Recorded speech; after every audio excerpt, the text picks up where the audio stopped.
Are there areas of concern in the state that you guys are paying particular attention to? Sinkhole Alley, it goes all the way from Hillsborough County and close to Tampa, all the way up to Daytona. And it goes through our areas of Maitland and Winter Park. And typically about 20 to 30 feet below us is this lime rock. Anything above it can potentially go through it. Florida's Fourth Estate with hosts Ginger Gadsden and Matt Austin. The show where we bring Florida into focus. Sponsored by Light Orlando, delivering hope together. We have had so many fascinating stories here on Florida's Fourth Estate. So as we round out 2024, we wanted to take a look back at some of the stories that did really well. Sinkhole Alley was one people were really interested in. 80,000 views for this one. And for good reason, because if you live near a lake in Florida, guess what it is?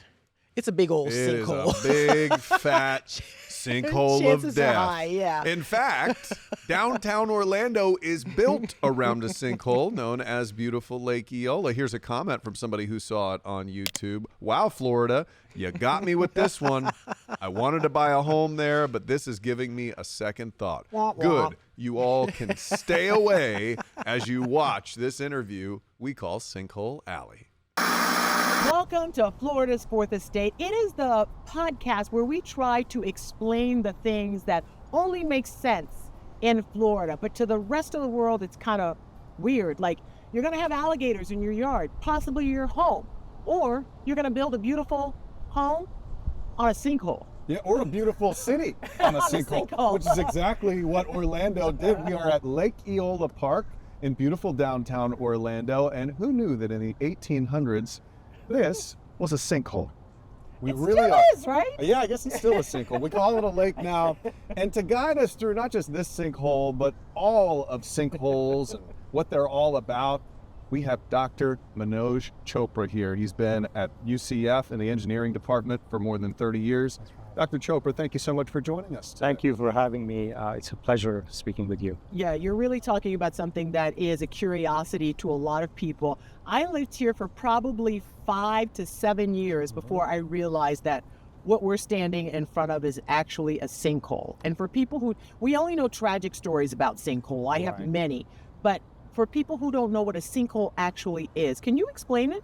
Absolutely. So first of all, this is just one of them. We have many of them. And if you fly over Central Florida, if you see those really round lakes, they're probably sinkholes. Because the sinkhole is typically a funnel that fails the surface and falls in. All right, so all the circular ones. A sinkhole is a special type of surface failure or ground failure that happens if you have just the optimal type of geology.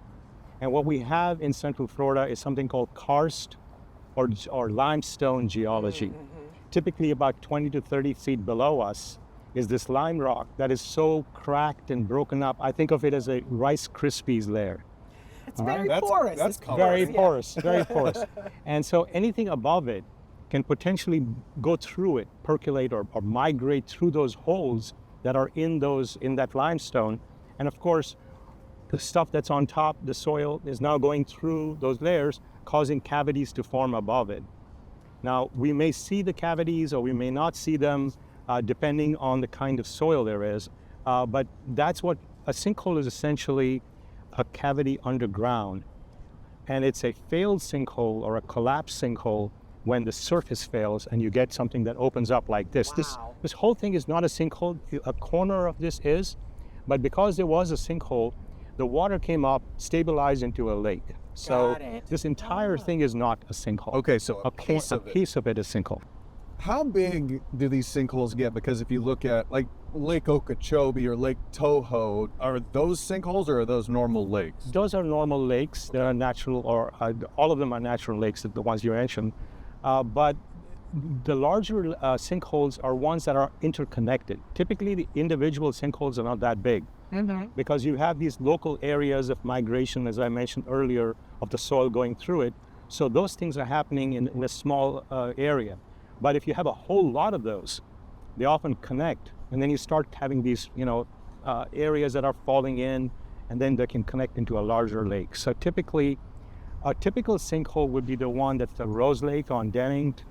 That's a good sized sinkhole. But there are many small ones. You could have one that's about the size that we're standing on. Or lately, you've noticed a lot of sinkholes opening up near residential areas, the corners typically, or where there's water accumulated. And so that's where a problem is typically. It's about that size. I think the sinkhole that most people will know in Central Florida, or just in Florida in general, and it became famous around the world, is the one in Seffner. Correct. That opened up underneath a home. It swallowed a person and the entire house, right? And so for months and months, they blocked off a couple of homes around that sinkhole. Yes. How do you know when a sinkhole, one, that's terrifying, but how do you know when that sinkhole is stable?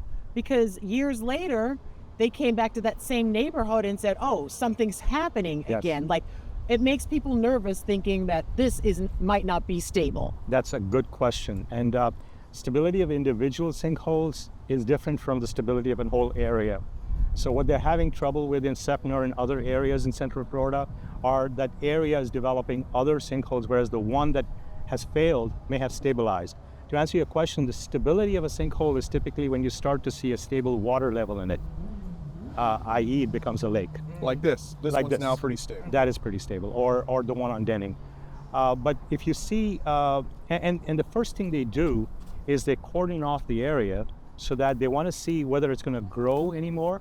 Because if you think of it, the initial sinkhole may be straight down in vertical failure, but it's going to start collapsing the sides. So the sides will form bigger and bigger funnel. When all of that stabilizes, soil has a natural stability to it, right? Unless, and I'll tell you about when it isn't naturally stable, when you have clay in it. That's a different case. But sand, if you start to see, if you pour sand and it starts to stabilize, there'll be a slope to it. Mm-hmm. Typically, a sandy hole typically gets to a certain size and stabilizes. And then what happens is water starts filling into it. And then when the water stabilizes, there's no more movement of water. You can say that's pretty stable. And that's when they declare that area to be safe or condemned if something fell into it. Yeah. And that Seffner sinkhole that you talked about, it's a part of a larger alley all the way through the state of Florida? Yes, it is, Matt. That's a great point. Sinkhole Alley. Sinkhole Alley, it goes all the way from Hillsborough County and close to Tampa, all the way up to Daytona. And it goes through our areas of Maitland and Winter Park. I think a lot of people know this. Yeah. And it's nothing to worry about, but if you're building or buying property in Maitland or Winter Park or some of the other areas that are sort of following around I-4 and around those areas, it's a good idea to look at the history of that area. You may first thing you want to do is to go to this geological survey, the Florida Geological Survey map of sinkholes. A few years ago, I'd say about 8 or 9 years ago, they were given $1 million from the state to categorize all of the subsurface depressions. Were they just depressions? I mean, we could have a depression right here. Right. Or were they sinkholes? Okay. So they have a category, a listing of all of these different depressions, and they know where the sinkholes were. Once you know if the area is prone to sinkholes, going back to our point about Seffner and other areas, there could be the likelihood of, in those areas, more sinkholes opening is very high. Because it's, again, the geology there is amenable or compatible with what a sinkhole does. And let me tell you why it's important that Seffner and some of these other areas need more scrutiny than the others. There are two types of sinkholes, essentially. One is what relatively good or better, because it's going to give you a sign. It's like health. If you're getting some kind of a symptom, then you know you're not doing well. The sign is that the surface is starting to have a depression, or things are not quite aligned anymore. So you may have your doors not fitting properly, your windows may be misaligned, you have lateral cracks on your walls, something's happening underground. That means that there's depression happening constantly, and that happens when you have just sand above the limestone. So the sand is going through those holes, as I mentioned, and there's the sand on top is sort of just depressing down it as it goes down below. Slower process indicator. The bad sinkhole is when you have a layer of sand, which we have here everywhere, And then you have below it a layer of clay. And then you have maybe sand or maybe just limestone. That layer of clay acts like a floor, hard ceiling, whatever you may call it. And everything happens below it. So the clay remains like a roof. And all the depressions are forming under the clay, no indicator on the indications on the surface. And then what happens is there's so much of a depression that the clay is not stable anymore. The roof collapses, and then the entire thing sucks down. That's Suckner. That's the Oh my guy God. That's what in his happened. house, Yeah. asleep in his bed. just His falls brother out. was in the next room. He tried to Ran save over, him. He tried tried. to It was grab right. him. Yes, Nothing that he could do. Because he was nightmares. 20 feet Nightmares down. about He was that. down all the way at the bottom of the sinkhole. Yeah. And that's the thing that is very terrifying about that one, because if your house is on top of it, you may not notice signs where if it starts opening up around your home, you may notice, but it's That's correct. underneath where you're walking every single day. That's correct. And, That's- and sleeping. That is really the stuff nightmares. That is the nightmare. Yeah. The clay layer is a nightmare. So you get a person, a geotechnical engineering firm, to come and do studies. Some of them are pretty easy, just borings. What borings is essentially, you dig into the ground deep, you bring out samples, and you see what you have. You have to do that. Anything you build on property, the first thing you do is borings. Okay. And when you see sand, clay, sand, or sand, clay, limestone, well, then be aware of potentially. And if it's 100 feet of sand, you don't have to worry because it's just too much of it. You know, the limestone is very deep. But if you have 20 to 30 feet down, now you have to worry about, am I losing material so that I'm creating cavities down there? Okay, so I have a question, and this may sound, and we'll cut it if it's just a terrible question. No, sure. that's Because fine. I'm known for awful questions. Oh, you are. There So are. we're down, when you talk about places like aquifers Yes. and springs, what are those? A great question, Ginger. That's actually, I was going to talk about water. Everything to do with sinkholes is water related. All right? And so an aquifer essentially is a layer of water below us. In Central Florida, it's very high, so we actually tap into it. And Florida has two aquifers, one above or upper aquifer.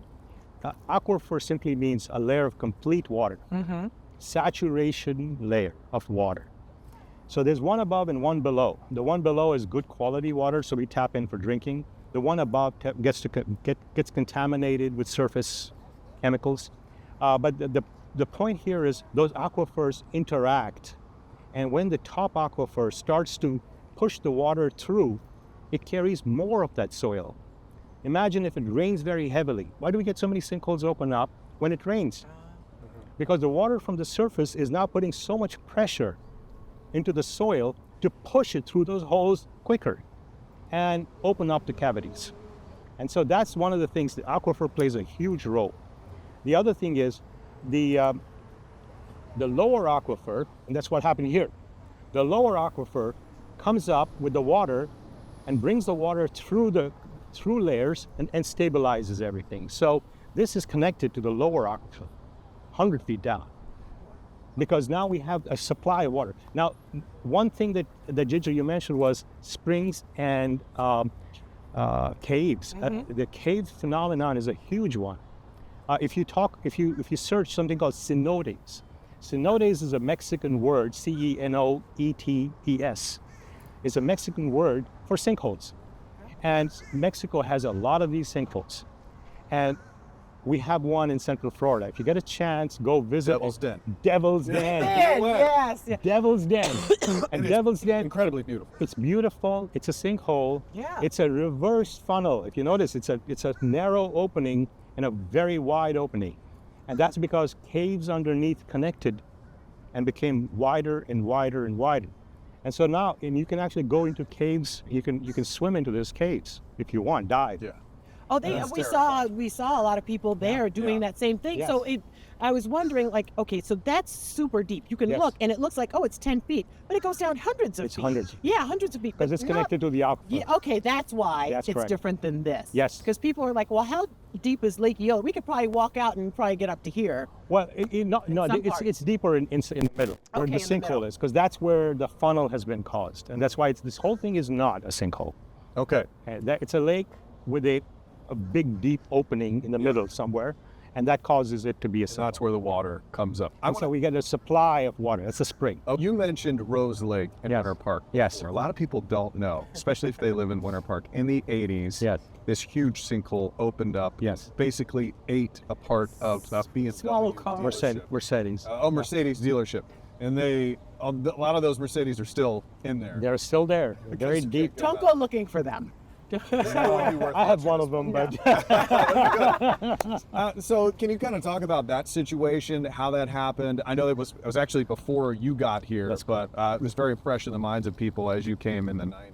Right? it was, and it played a huge role in our study of sinkholes for the state. So there were experts that were brought in, including some of our local Central Florida experts, to study what is a sinkhole. Before that, we were just like, okay, these are cavities, they're going to happen anyways, they're natural. But once that happened, and the loss of property there, it wasn't a loss of life, we've had loss of life as well since then, initiated a huge study of sinkholes. And we have a report that came out of that that's a very engineering-oriented report. It was, prior to that, if you have this geology, you have a likelihood of sinkholes. Or these are the ones we've had, what is the probability that you're going to have one here? That's all we knew. There we studied what is the stability, what are the stability factors, what are initiating factors, what causes sinkholes to happen, and then a very detailed study of that area. Again, it wasn't anything special. It was just happening over time. Cavities are going to be building up. I'm not trying to scare you, Matt, but there could be one right below you. All right. I don't. No, I'm just kidding. Look at people moving back. Everybody's moving Look at back. everybody moving back. You know No, what your I friends just, you can cut that. I was just trying to No, scare that's Matt. funny. No, that was good. That's what But- people think, though. But yes, you could have a cavity anywhere.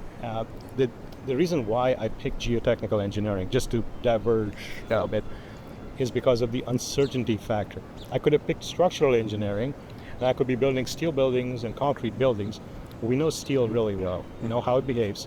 We know concrete how it behaves. We don't know how soils behave, Yeah. because soil can be very different from one point to another point. And so there were these cavities building up under that whole area in Winter Park. And then eventually that happened very quickly because Winter Park has clay. And so that happened very, very quickly. There were no signs for that dealership and some houses there as well to try to evacuate them or get things out. It just happened. Are there areas of concern? We know we talked about Sinkhole Alley from Hillsborough County to Central Florida, right? Are there areas of concern in the state that you guys are paying particular attention to?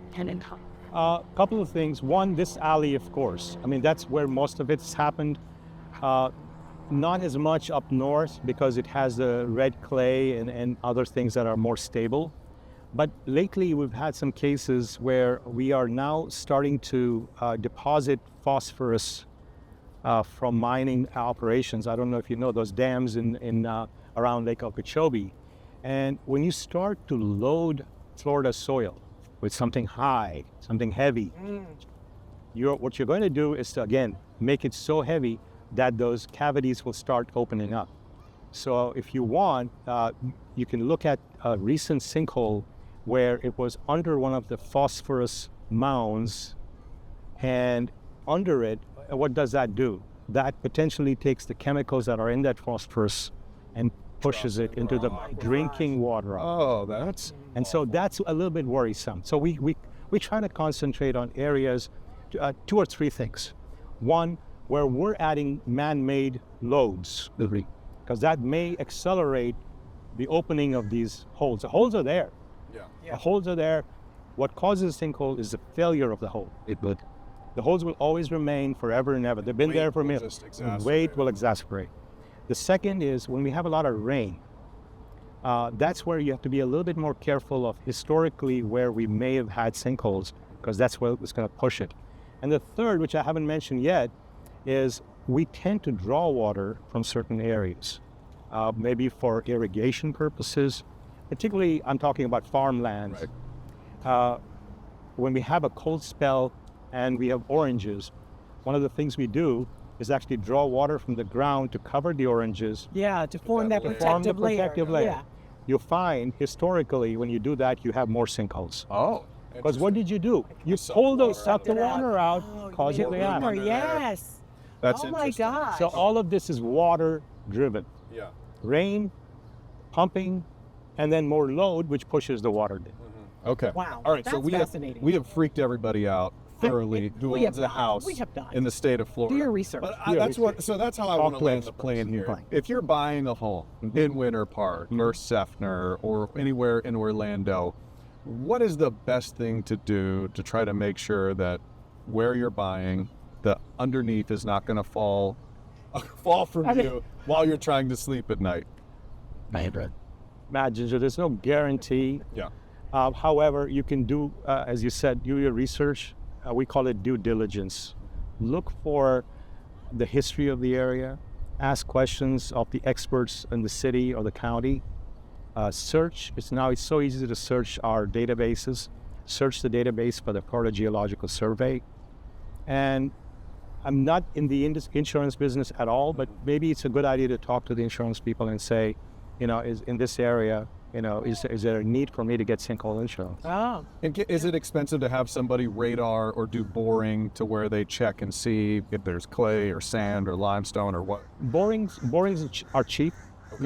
You should try to do them at least on the border of your property or some certain places.